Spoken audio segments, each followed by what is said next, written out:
À la une de Jeune Afrique cette semaine, la République démocratique du Congo. La tentation du troisième mandat pour le président Félix Tshisekedi, titre JA, qui se demande si le président congolais a l'intention de prolonger sa présence à la tête de l'État. En tout cas, la mise en place annoncée pour cette année d'une commission chargée de réfléchir sur une nouvelle constitution alimente le débat.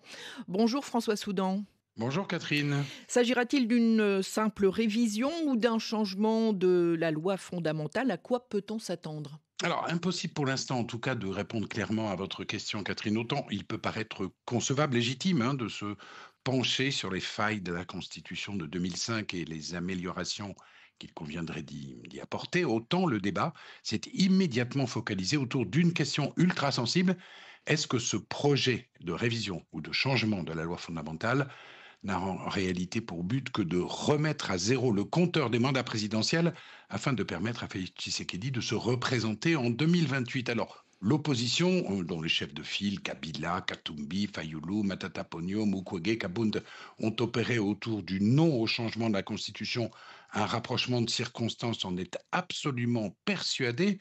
Et cela d'autant que l'UDPS et son secrétaire général Augustin Kabouya militent ouvertement pour un toilettage radical du texte, incluant le fameux article 220 qui limite à 2 le nombre de quinquennats.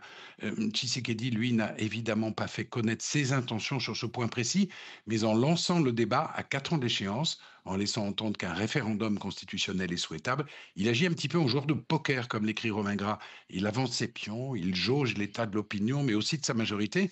Qui est prêt à le suivre et jusqu'où? Alors, très attendu à ce sujet, ce seront les positions que prendront ces 3 poids lourds de l'Union sacrée, que sont Jean-Pierre Bemba, Vital Kamerhe et Modeste Bahati, tous 3 perçus comme des potentiels candidats à la présidentielle de 2028.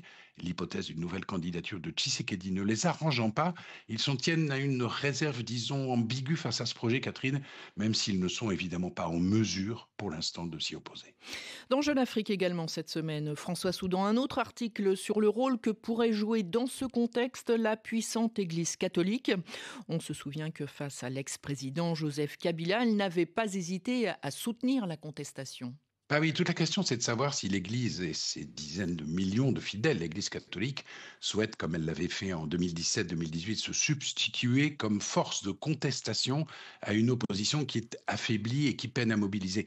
Apparemment, on en prend le chemin, puisque c'est dans les locaux de la CENCO, la conférence épiscopale, que les représentants de l'opposition ont lancé fin novembre leur coalition contre le changement de la Constitution, un projet que le cardinal archevêque de Kinshasa, Fridolin Ambongo, qui, comme chacun le sait, n'est pas un adepte des circonvolutions jésuitiques, a d'ailleurs qualifié de gaspillage d'argent et d'énergie dans un pays qui, dit-il, ressemble à l'enfer sur Terre. Cela dit, Catherine, rejouer le scénario d'il y a 7 ans avec des manifestations de masse organisées au sortir de chaque messe et qui avaient fait reculer le pouvoir, on n'en est pas encore là.